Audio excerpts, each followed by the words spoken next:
I practiced occultism when I was 12, but I must say I had no fear. I feared nothing.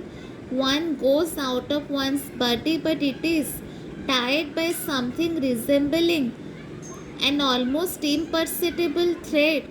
If the thread is cut, it is all over. Life is also ended. One goes out and then can begin seeing the world he has entered, and usually the first things one sees, as I said, are terrifying because for you the air is empty.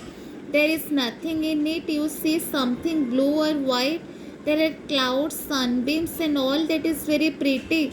But when you have the other side, you see that it is filled with a multitude of small formations. You are all residues of desires or of mental deformation, and this swarm inside it you see in a mass, and this is not always very pretty.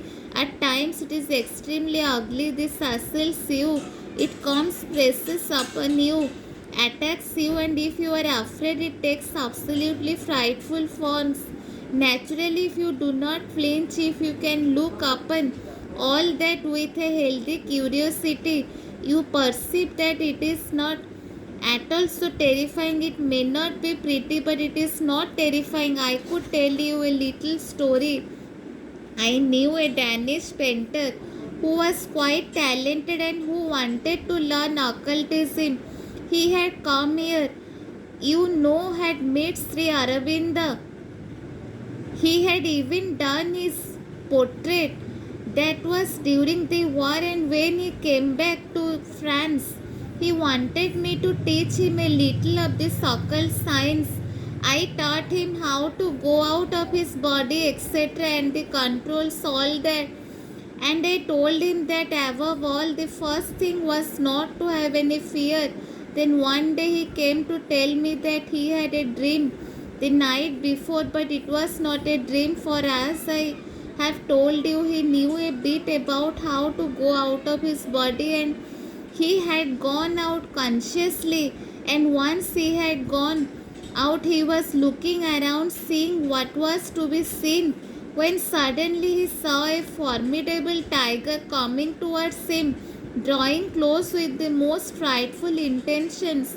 He remembered what I had told him, that he must not be afraid, so began to say to himself, "There is no danger, I am protected, nothing can happen to me, I am wrapped up in the power of protection." And he began looking at the tiger in that way without any fear.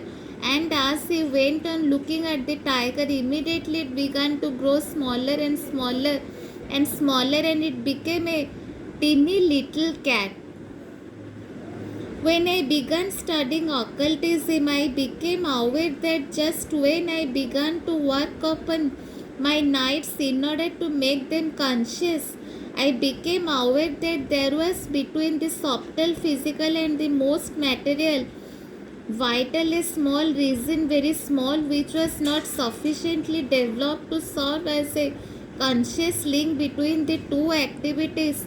So, what took place in the consciousness of the most material vital did not get translated exactly in the consciousness of the most subtle physical. Some of it got lost on the way because it was like a not positively a void, but something one happily conscious, not sufficiently developed. I knew there was only one way, that was to work to develop it. I began working. This happened sometime about the month of February, I believe.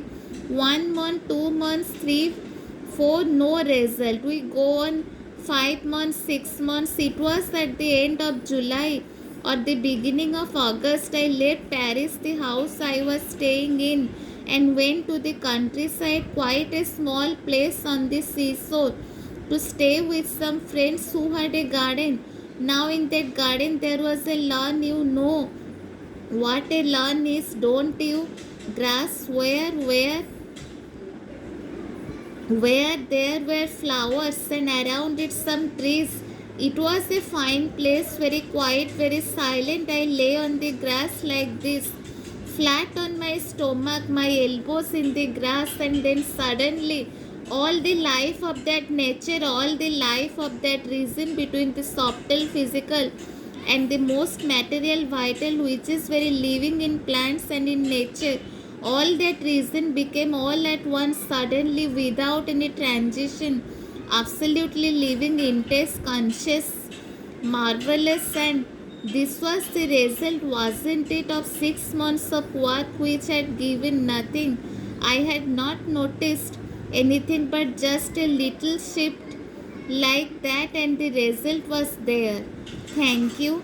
I am from Sai Odisha News. I am news reporter Satya Pragya Das. Jai Sri.